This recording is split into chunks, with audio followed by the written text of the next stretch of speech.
Hello दोस्तों, कैसे हो आप लोग। आज की स्टोरी थोड़ी अलग होगी।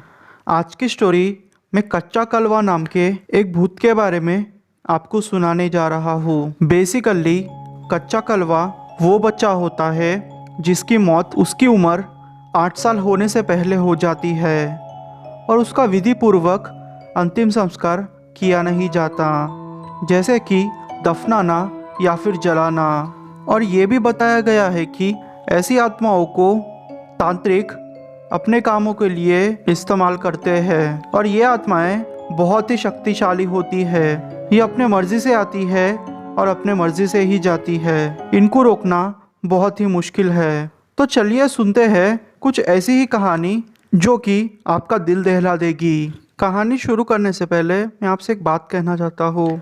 एक्चुअली यूट्यूब का सीन कुछ ऐसा होता है, यूट्यूब जिसको भी नोटिफिकेशंस भेजता है, अगर वो मेरी वीडियोस नहीं देखता तो मेरी रीच वैसे ही डाउन हो जाती है। और जितने भी लोग मेरी वीडियो को पूरा देखे बिना जाते हैं तो यूट्यूब को लगता है कि ये वीडियो सही नहीं है, इसलिए वो आगे प्रमोट नहीं करते। तो गाइस, जितने भी लोग मेरी वीडियोस को देखते हैं, आप प्लीज़ मेरी वीडियो को लाइक कर दीजिए और कमेंट कर दीजिए और हो सके तो पूरा देखने की कोशिश कीजिए, जिसकी वजह से मेरी हेल्प हो जाएगी। थैंक यू दोस्तों। तो चलिए बढ़ते हैं कहानियों की तरफ।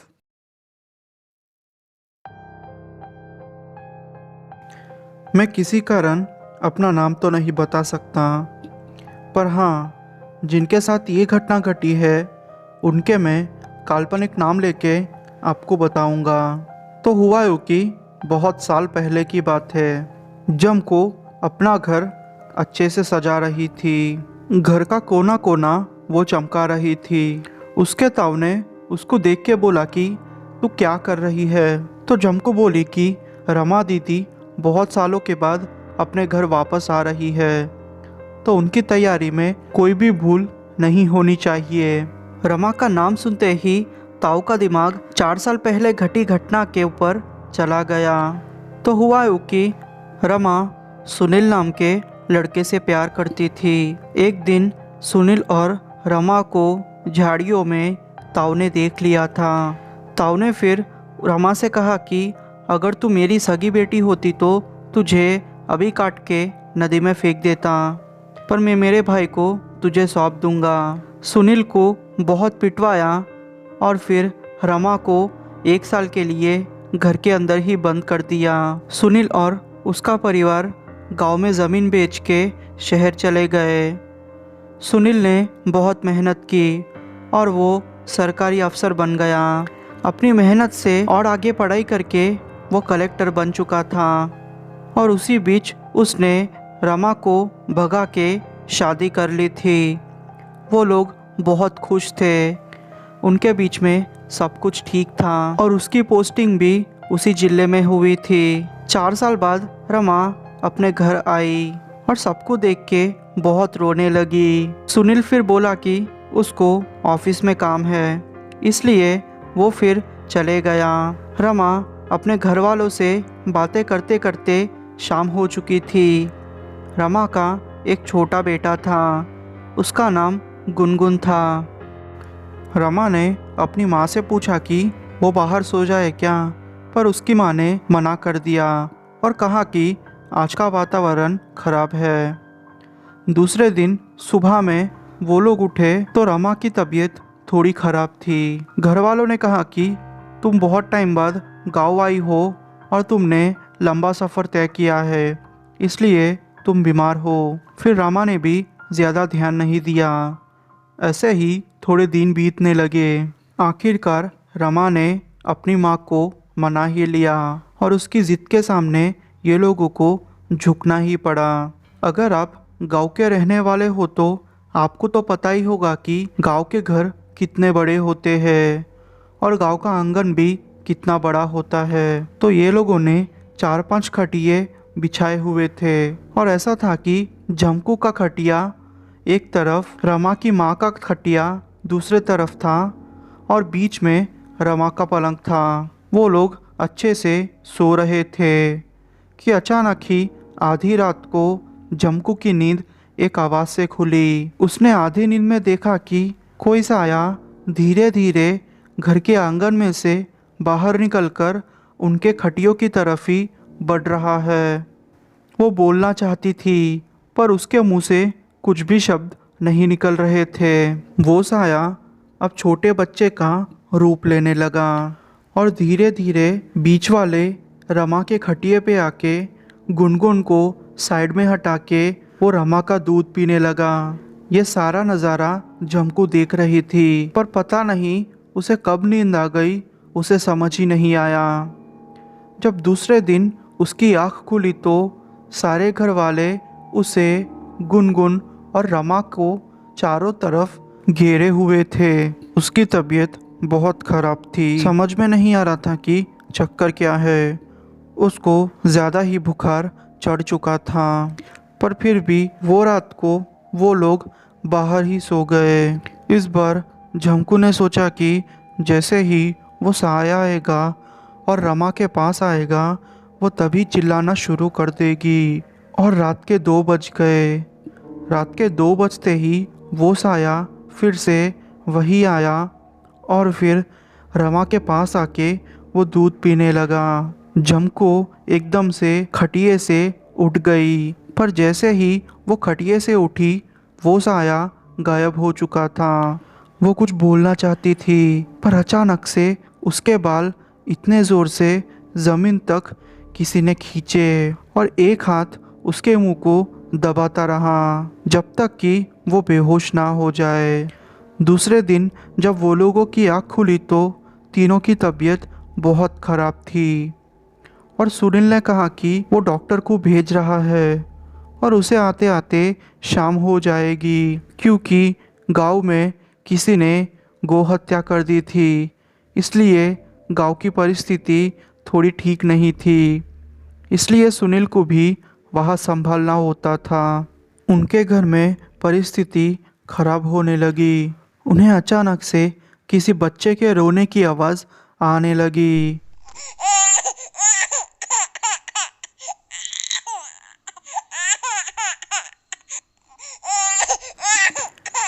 एक बार तो हद ही हो गई। उनके सारे बर्तन नीचे गिर गए तो उन्होंने सोचा कि किसी बड़े चूहे का काम होगा। वो लोगों ने ज़्यादा ध्यान नहीं दिया। एक बार जब रमा की माँ पूजा कर रही थी तो अचानक से लाइट चले गई और जब लाइट आई तो उनके मंदिर में जो भी प्रसाद चढ़ा हुआ था वो बिखरा हुआ पाया गया।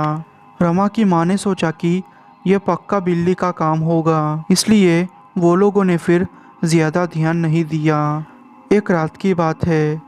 रमा, झमको और गुनगुन एक कमरे में सोए हुए थे। डॉक्टर ने उनसे कहा था कि उनको वायरल फीवर हुआ है, इसलिए वो लोगों को अलग रखोगे तो ठीक हो जाएगा। तो हुआ यूँ कि रमा की नींद गुनगुन के आवाज़ से खुली। गुनगुन न जाने क्यों बिना कारण के रो रहा था।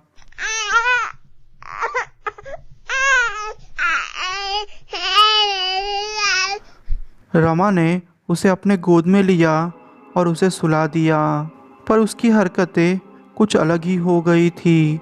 गुनगुन अपनी माँ का आंचल लेता और उसमें छुप जाता और फिर अपना मुंह दिखा था। ऐसे 3-4 बार हुआ और अचानक से रमा को पीछे से किसी बच्चे के रोने की आवाज़ आई।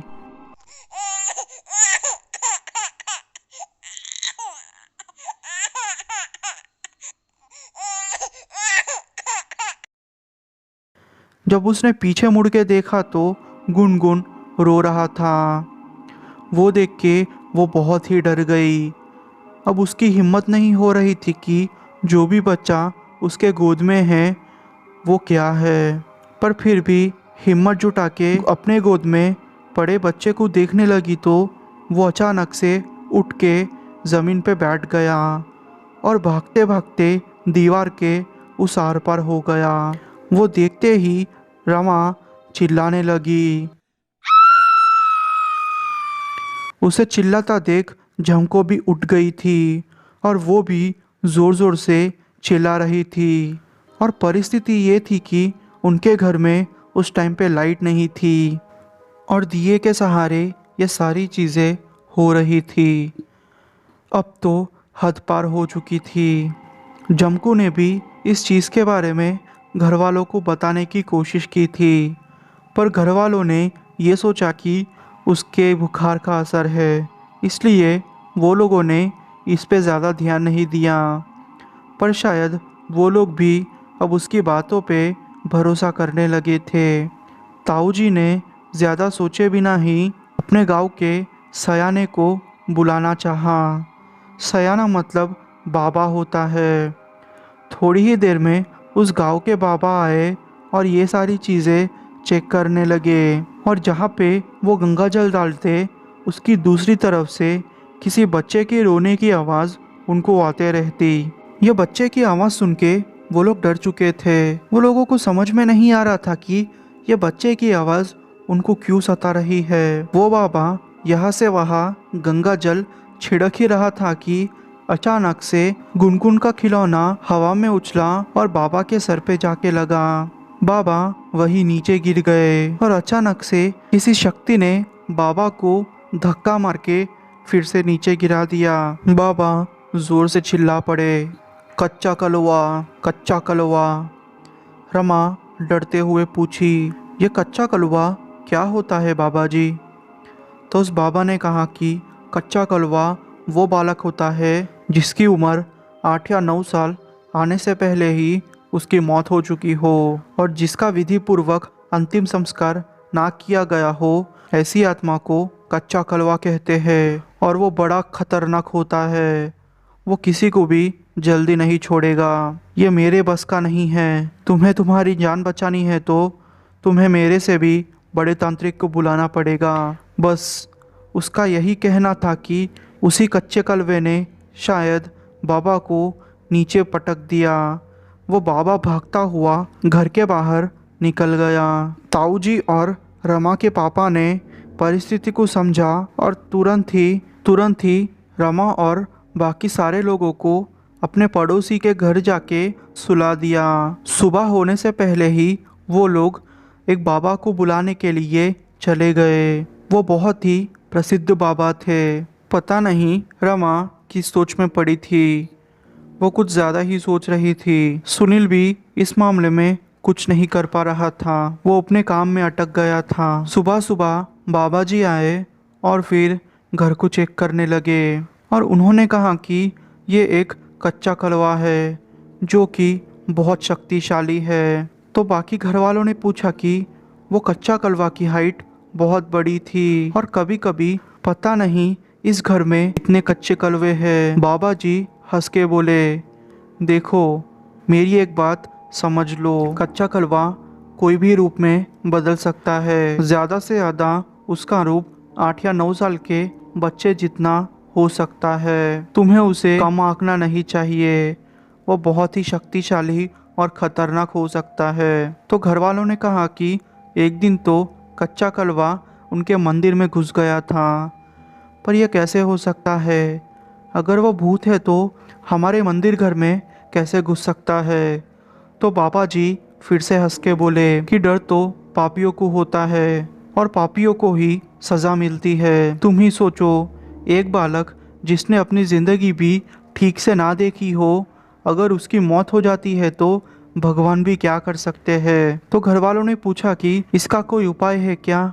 हमें इसे कब छुटकारा मिलेगा और इसको कैसे मार सकते हैं? तो बाबा जी ने कहा कि इसे मारना नामुमकिन है, क्योंकि जब तक इसकी आयु पूरी नहीं होती इस धरती पे वो ऐसे ही भटकते रहेगा। हाँ, एक उपाय ये है कि मैं कुछ सामान आपसे मंगवाता हूँ, वो सामान लाइए और वो सामान से मैं इसे बांध के चौरास्ते पे छोड़ दूँगा और जो भी चौरास्ते पे पहले जाएगा वो उसे पकड़ लेगा।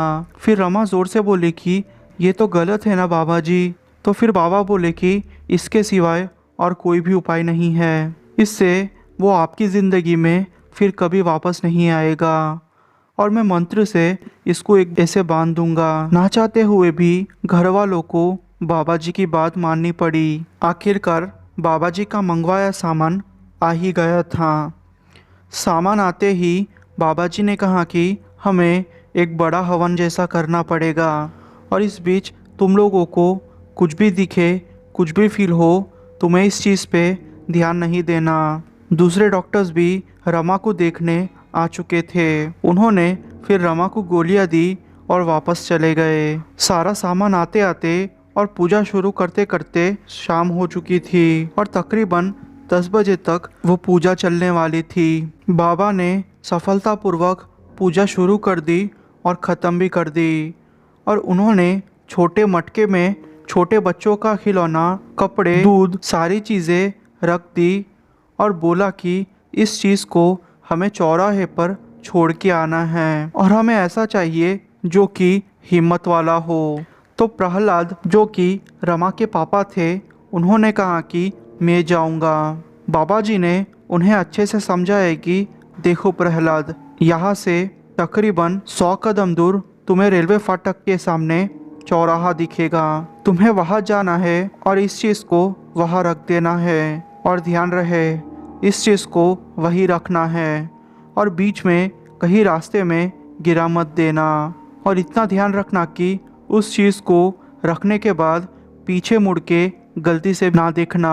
चाहे तुम्हें कितनी भी आवाज़ें आए, चाहे तुम्हें अपना कोई भी बुलाए, पीछे मुड़ के नहीं देखना, क्योंकि अगर तुम पीछे मुड़ के देखोगे तो हम सबकी मौत पक्की है। हम सब लोग मारे जाएंगे और मैं भी मारा जाऊंगा, और हम लोग फिर कुछ भी नहीं कर पाएंगे। प्रहलाद ने कहा कि ठीक है बाबा, मैं तैयार हूँ। वो सारी चीज़ें लेके रेलवे फाटक के सामने चौराहा बना है, वहाँ तक जाने लगा। वो जैसे जैसे उसके मंजिल के पास पहुँच रहा था, उस चीज़ का वज़न बढ़ते ही जा रहा था। 10 कदम बाकी थे कि उस चीज़ का वज़न ऐसे हो गया था जैसे कि बड़ी सी गेहूं की बोरी हो। उसे तो मुश्किल से अपने घुटनों पे बैठे रेंगते हुए उस चौराहे पर उसे रखना पड़ा। आखिरकार मुश्किलों के बाद उसने उस चीज़ों को वहाँ रख दिया, और पीछे मुड़ के वो जैसे ही आने लगा, अचानक से उसके पड़ोस में ही बूढ़ी अम्मा की आवाज़ उसे आने लगी। अरे बेटा, इतनी रात को यहाँ क्या कर रहे हो? उसने बिना पीछे मुड़े ही बोला कि कुछ नहीं, बस ऐसे ही आया था। तो वो बूढ़ी बोली कि अरे बेटा, पीछे मुड़ के तो देखो, मुझे तुम्हारी मदद चाहिए। पर दूर से ही बाबा जी कह रहे थे कि अगर पीछे मुड़ के देखा तो मारे जाएंगे हम, इसलिए वो पीछे मुड़ के नहीं देख रहा था। पर हालात तो तब बिगड़े जब अचानक से किसी चीज़ ने प्रहलाद का पीछे से शर्ट पकड़ा और ज़ोर से कस लिया, और पीछे से जानवरों के गुर्राने की आवाज़ें आ रही थी। प्रहलाद बहुत डर चुका था। वो जैसे ही थोड़े कदम आगे आता, उतने ही कदम वो पीछे आ जाता। उसको मार मार के बहुत बुरी हालत कर दी थी उसकी। प्रहलाद दर्द से कर्राता हुआ आगे बढ़ते ही जा रहा था। बाबा जी ने उसे कहा था कि भगवान का नाम लो और गलती से भी पीछे मुड़ के मत देखो। वो अधमरी हालत में वापस आ गया। बाबा जी ने सोचा कि अब सब कुछ ठीक हो जाएगा, पर ऐसा कुछ भी नहीं हुआ था। वो जैसे ही घर आए, घर का वातावरण अलग हो गया था। घर के सारे बर्तन नीचे गिर गए थे और चारों तरफ छोटे बच्चों की रोने की आवाज़ें आ रही थी। बाबा जी बोले कि ये हो ही नहीं सकता, लगता है इस बच्चे का इस घर से कुछ पुराना नाता है। तभी अचानक से बाबा जी के सामने से वो बच्चा गुजरा। बाबा जी ने कहा कि पक्का इस बच्चे का शरीर यहाँ पे होगा, हम लोगों को इस घर में ही कहीं इस बच्चे के शरीर को ढूंढना है और फिर उसे निकाल के विधि पूर्वक अंतिम संस्कार करना है और जला देना है, तभी ये आपका पीछा छोड़ेगा। बाबा जी ने अपने 2 हाथों में बड़ी बड़ी सुइयाँ ली और कहा कि इस सुई का मुंह जिस तरफ जाएगा हमें उस तरफ जाना है, और जब भी वो सुई नीचे गिर जाएगी तो समझ लेना कि उस बच्चे का शरीर वहाँ पे है, और हमें खोद के वो शरीर निकाल के जला देना है। तो प्रहलाद भी पावड़ा लेके तैयार हो गया था। वो लोग घूमते घूमते घर के पीछे वाले आंगन में आए और फिर बाबा जी की सुई अचानक से एक जगह पे आके गिर गई। बाबा ने कहा कि यहाँ खोदना होगा हमें और इस बच्चे के शरीर को बाहर निकाल के जलाना होगा। प्रहलाद फिर खोदने लगा। जैसे ही वो खोदने लगा, रमा चिल्ला के बोली कि तुम लोग ये गलत कर रहे हो। जैसे कि उसे कोई भूत ही सवार हो गया हो। वो वहाँ आई और फिर उस मिट्टी पे आके रोने लगी और गुस्से से बोले कि तुम सारे लोग पापी हो। बाबा जी को कुछ भी समझ नहीं आया। तो फिर रमा ने कहा कि ये मेरा बेटा है बाबा जी। ये बात सुन के सुनील भी तब तक आ चुका था। वो चिल्ला पड़ा, ये क्या कह रही हो रमा? जिस दिन तुम्हें और मुझे ताऊ ने पकड़ा था उस दिन के बाद मैं प्रेग्नेंट हो गई और 1 साल तक जब मैं प्रेग्नेंट थी मेरे घर वालों ने मुझे घर में ही बांध के रखा था और मेरे बच्चे की डिलीवरी मुझे दिखाई बिना ही करवा दी और उसके शरीर को कपड़े में लेके दोपहर के समय में खड्डा खोदा और रेत उसके ऊपर डाल दी और मेरे बेटे को जिंदा ही गाड़ दिया।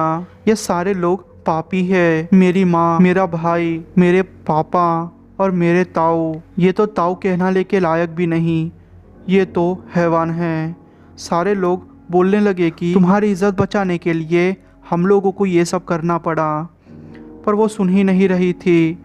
तभी अचानक से वो साया आया जिसकी 2 नीली नीली आंखें थी और फिर मांस के टुकड़े लटकता हुआ कोई आकार सा उनके तरफ ही बढ़ रहा था। ये सारे लोग भागने लगे पर रमा और सुनील उस चीज़ को बर्दाश्त ही नहीं कर पा रहे थे। उस कच्चे कलवे ने ताऊ जी के पैर पे एक लकड़ी मारी जिससे ताऊ जी नीचे गिर गए और बाकी सब लोगों को चोट पहुंचा के बेहोश कर दिया। अब वो कच्चा कलवा रमा और सुनील के तरफ ही बढ़ रहा था पर रमा और सुनील शायद अपनी गलती का एहसास कर चुके थे। उन्होंने बाहें फैलाई और उस कच्चे कलवे को अपने सीने से लगा लिया। थोड़ी ही देर में ऐसा हुआ कि कच्चे कलवे ने जमीन के अंदर से जमीन खोदी। उसमें जो भी हड्डियां थी वो अब छोटे बच्चे का रूप लेने लगी और वो छोटा बच्चा एक प्यारी सी नन्ही लड़की थी। उसे गले लगाया और अचानक ही वो बच्चा गायब हो गया। थोड़ी ही देर में सब कुछ नॉर्मल हो गया और सब लोगों की जान बच गई। ये कहानी जब मुझे रमा ने सुनाई तो मैं पागल हो गया। मैं पहले तो मान ही नहीं रहा था, पर फिर जिस तरीके से सुनील ने और बाकी सब घर वालों ने मुझे ये स्टोरी सुनाई तो मुझे मानना ही पड़ा। आखिरकार सब लोगों की जान बच चुकी थी। मेरा नाम पंकज है और ये घटना हमारे साथ 15 साल पहले घटी थी। ये घटना मेरी दीदी के साथ घटी थी। तो हुआ यूँ कि हम लोग मेरी दी को अपने ससुराल से लेके हमारे घर लेके आ रहे थे। मेरी दी का ससुराल मध्य प्रदेश में है और हम लोग महाराष्ट्र के एक छोटे से गांव के रहने वाले हैं। तो हुआ यूँ कि हम लोग आ ही रहे थे। वैसे तो सफ़र एकदम ठीक चल रहा था, दीदी भी अच्छे से खुश थी, पर अचानक ही घर आके दीदी की तबीयत एकदम से बिगड़ गई। हमें समझ नहीं आ रहा था कि हम क्या करें। हम लोग फिर उसी रात दी को हॉस्पिटल लेके गए, पर डॉक्टर ने कहा कि रिपोर्ट्स तो सब नॉर्मल है, पर दीदी की तबीयत ठीक ही नहीं हो रही थी।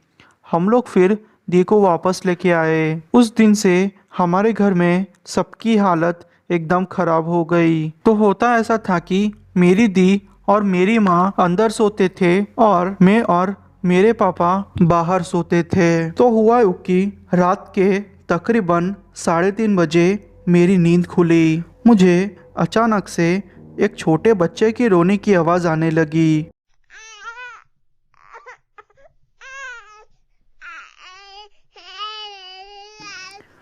वो आवाज़ इतनी तेज़ थी कि मुझे लगा कि वो आवाज़ मेरे खटिए के पीछे से ही आ रही है। मुझे ऐसा लग रहा था कि मेरे खटिए पे कोई उछल रहा है। सच बोलूँ तो मुझे इन चीज़ों से वैसे भी डर लगता था।